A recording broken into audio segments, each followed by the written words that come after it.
Welcome to the Mr. Verzace podcast. I'm your host, Mr. Verzace himself, Rick Verzace, and joining me today, Ring Magazine and WBO world champion Teofimo Lopez, undefeated 3-division world champion Shakur Stevenson. These two men will collide January 31st, the Mecca of boxing, Madison Square Garden in New York City, live and exclusively on DAZN. Teo, I'm going to start with you. When did you first become aware of Shakur Stevenson? When did you first hear the name? When did you first maybe see a fight of his? Well, first off, it's great to be here. Grateful, thankful to be here, first and foremost on that part. I've seen Shakur back in... Amateurs, no, pros? Yeah, I'm thinking, I don't know if it's 2011 or 2012 National Junior Olympics or, Junior National Golden Gloves. And I remember seeing him. He was wearing a white tank top. I think it was red and white trunks. And he was just whooping on dude bad. And that's when I noticed. But we were in different weight classes at the time, different age group, I think. And, we were both cleaning up our divisions leading up to the finals. He ended up winning. I ended up, coming in second. But nevertheless, that's when I noticed him. And, ever since then, it's just been history. What were your early impressions? I like his style. He could fight. Yeah. What about you, Shakur? When did you first become aware of Teo? It's so crazy. I really was like I ain't gonna say I wasn't no nerd, but I was like a boxing nerd. So like when I first kind of got aware of Teo, it was probably before he even knew me. But I used to get on YouTube, and I used to watch like the DMV fights, and they used to have like the Region 2, I want to say he was with Region 2 with Florida. And I seen one of his fights up there, and I kind of watched him. I thought he was a good fighter, and that's when I kind of got a first whiff of Teo. But when I finally first met him, probably was the same time he talking about. For the bulk of your careers, you were both under the same promotional banner. Were you cordial, friendly? I was good with Teo. I thought Teo was a little jealous of me. That's what I thought. Did you get a sense of that, Teo? Were you any jealousy in there? Because both of you guys were being pushed, but it seemed like to me, just from the outside looking in, that he was pushed ahead of you. He was getting the fights that you would. You were calling for Loma. He got Loma. Yeah. You wanted other guys. He was getting other guys. Did you see him as a future foe? Because at one point you were 2 divisions ahead of him. I think that everything just plays out the way it does, and eventually we was going to end up meeting up with each other eventually. I think that that's how it works, right? When two greats collide, you're bound to see a great fight. So I never seen any jealousy in my part with him. I mean, for crying out loud, he fought for Team USA, he got a silver medal.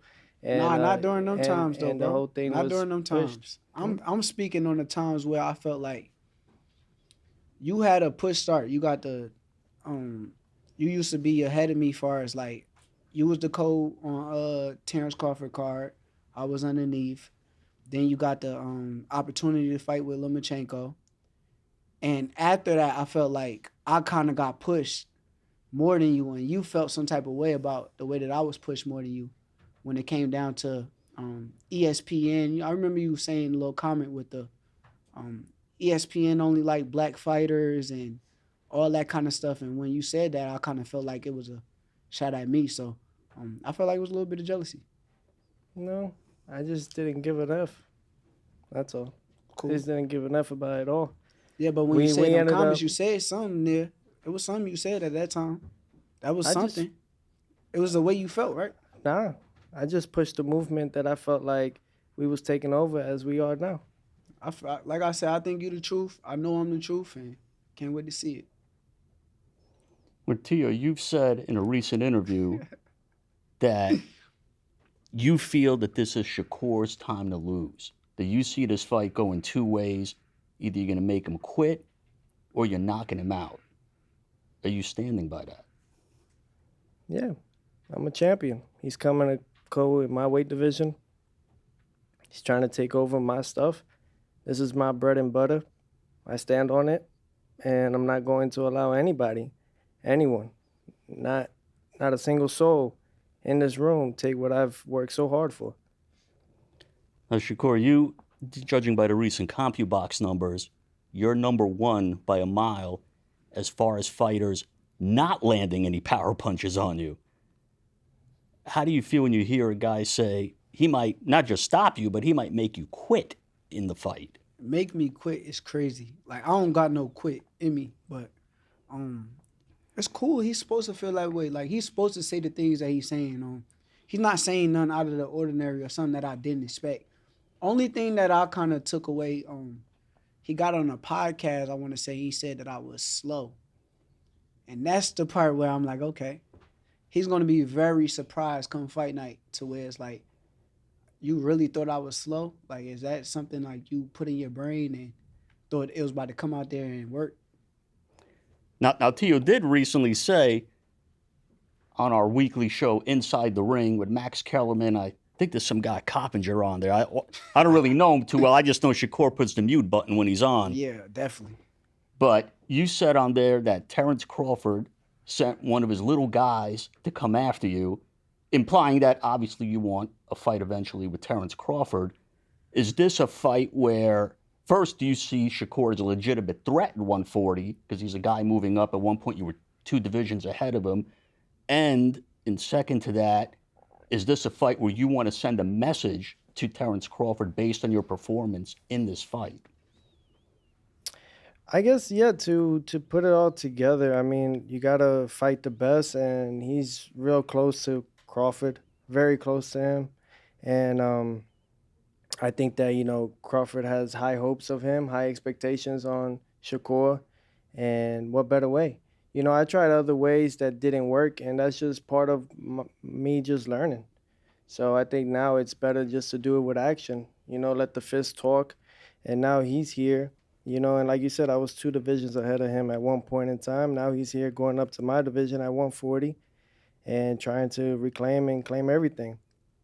Yeah, I don't could like care this less, Teo, though. bro. Come on, bro. Get on with the humble stuff, bro. I want the Teo that's rowdy. Like, where is he at, bro? I'll show you January 31st. Okay, we're going to see. I don't like this version. It's like, man, listen here, bro. What you going to do? What you going to do come fight night? That's what I want to hear. You'll see. Okay, I can't wait.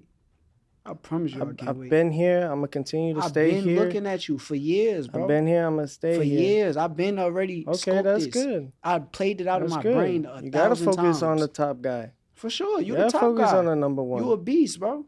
From the East. Yeah. I don't know about from the East. Well, is Florida technically the East? Yeah. Yeah, well, you good. I'm great.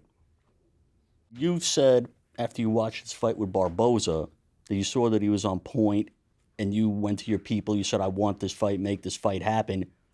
Why Teo? Dog, honestly, that's why I'm saying about the version right now. Yeah. Because if you watch the last fight week with Times Square, yeah, Teo was the guy who kind of sold the event. He put on a showmanship display come fight night. He looked real good in the ring. Did some Roy Jones-like things.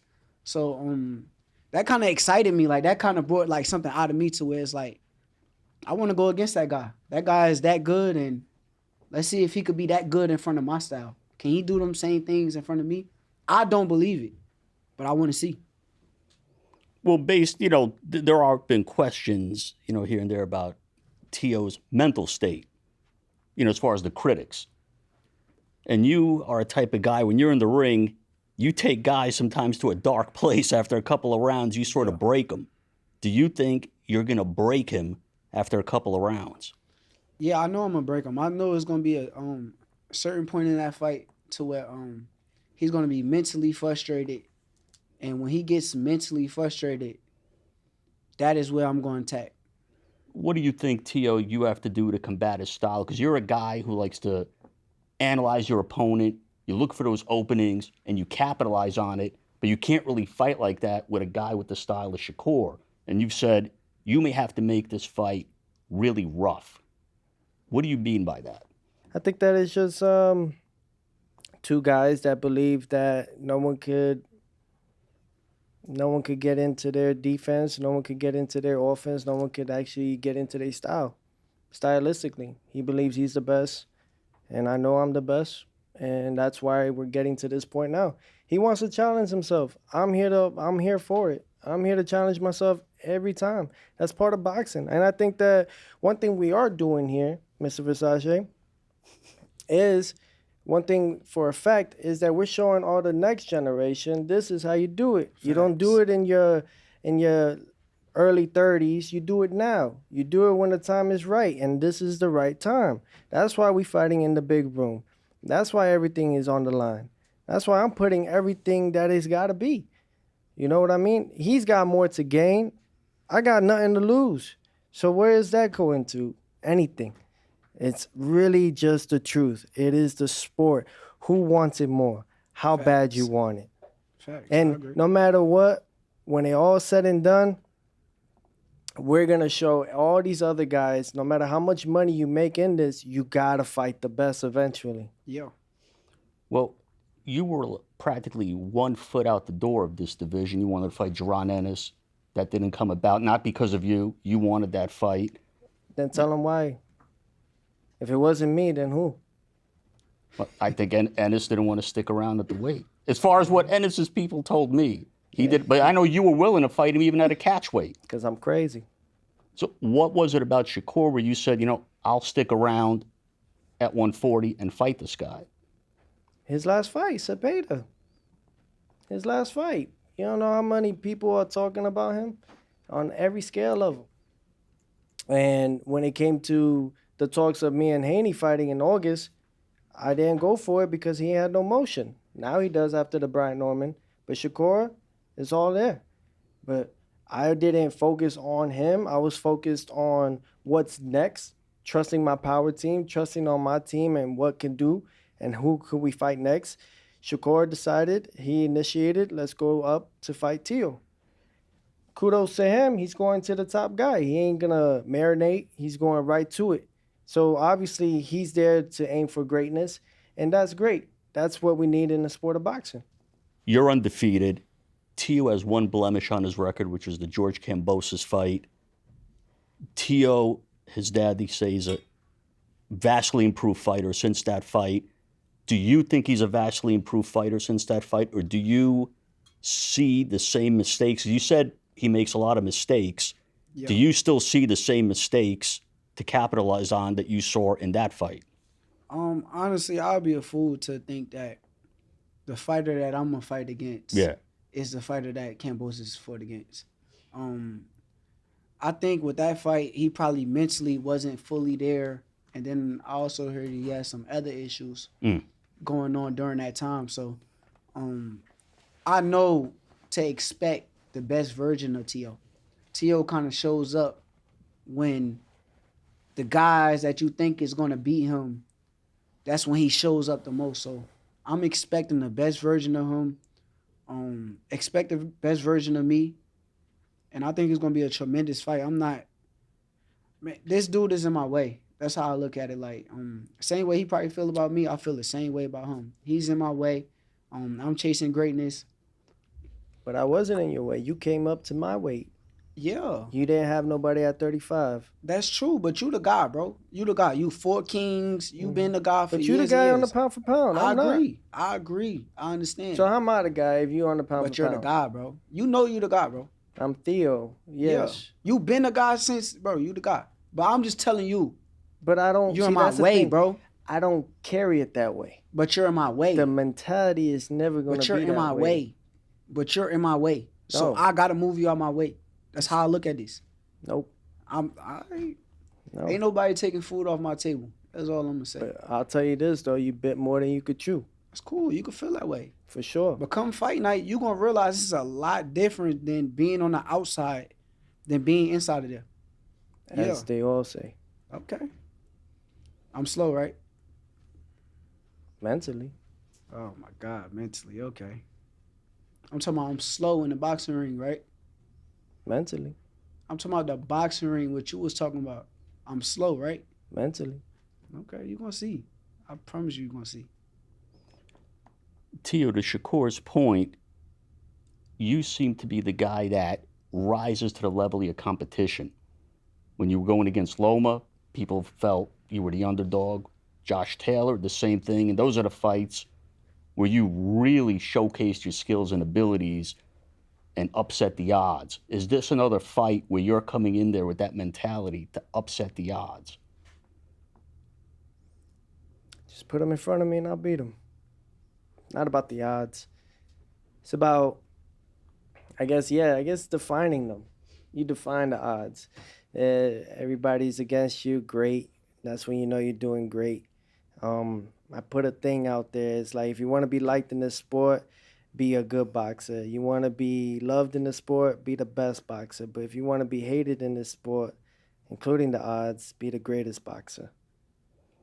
Does that bother you based on your accomplishments? Absolutely not. This is part of what it is. Tell me one fighter that was not at the top, that was doing their own thing, that people didn't want to see them lose or not get their fair share. But what I'm saying is, you said like Shakur's in the pound for pound list, you're not. Does that bother you at all based on your level of accomplishments? No. You got 2 ring belts right now in your lap. And it's not enough. Well, the one you guys are fighting for is right there. I need more. I need more. I think with success, there's no such thing as too much of it. I need more. I crave it. I need it. And it's my lifeline. I know, Shakur, you were pushing for that belt in the Zepeda fight, and it couldn't really happen because of Zepeda's ranking, not because of yours. Yeah. Now you got it. Who had the ring at 35? Nobody. They should have gave you the ring. Yeah. I agree, but, come with it, bro. No, I'm just saying they should have done that.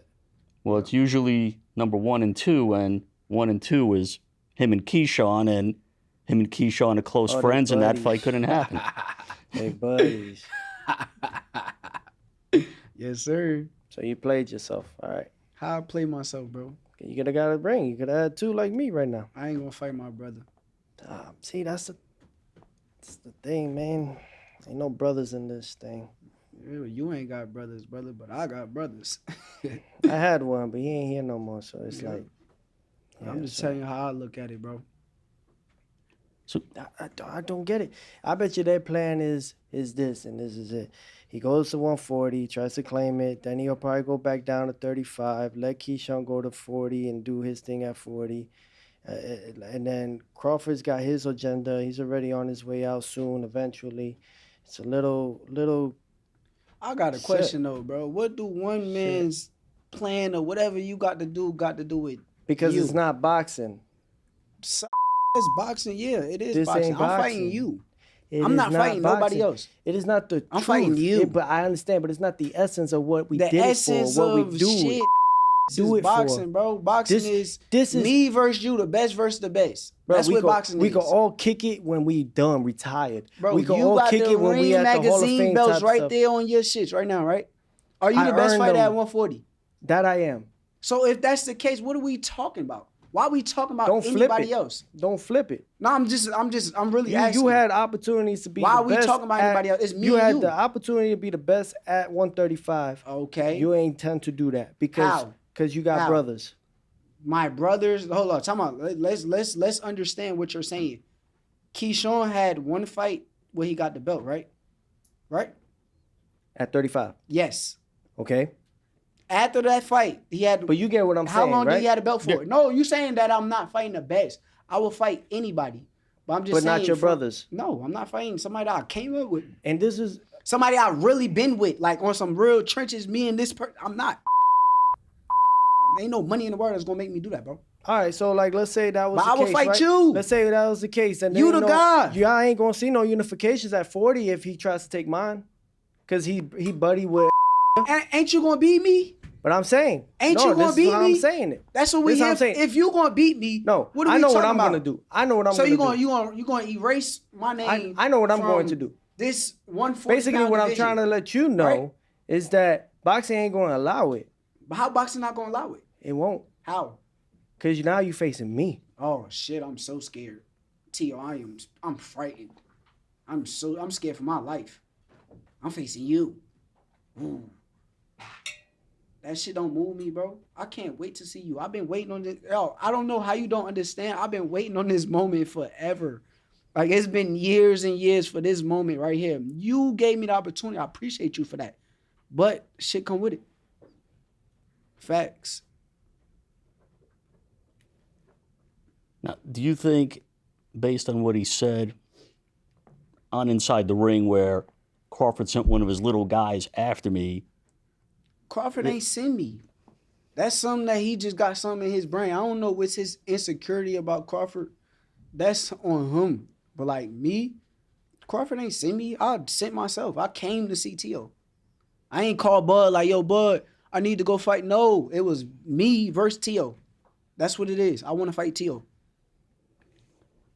Now, Teo, this obviously the Mecca, Madison Square Garden. You've been here before in the big room. Do you see this as being a big Teo crowd? You know, Newark's not that far away. Or do you see it being a Shakur crowd, 50-50? Or do you think the Teo supporters are coming out? I believe all of it. I believe everyone should be here. If you love boxing, if you're just getting involved into boxing, come to Madison Square Garden. Get your tickets. Get your seats, good seats. It's going to be a great fight.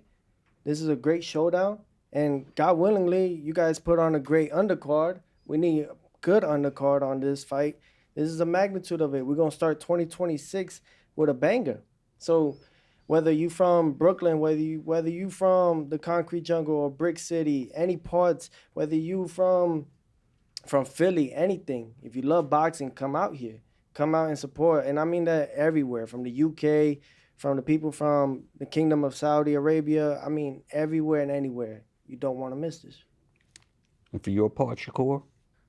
I think New York is probably going to be here for me too. Like, I feel like it's a lot of New York fans that's rocking with Shakur and my movement and everything. So I think that it's going to be an exciting event, like you say. The best versus the best. Me and him actually talked about this. This is what we knew it would be. I'm going to come out victorious. That's how I see it. I don't see nothing else. This has been the Mr. Verzace podcast. I want to thank Teo and Shakur for joining me for today's episode. Until next time, stay sharp.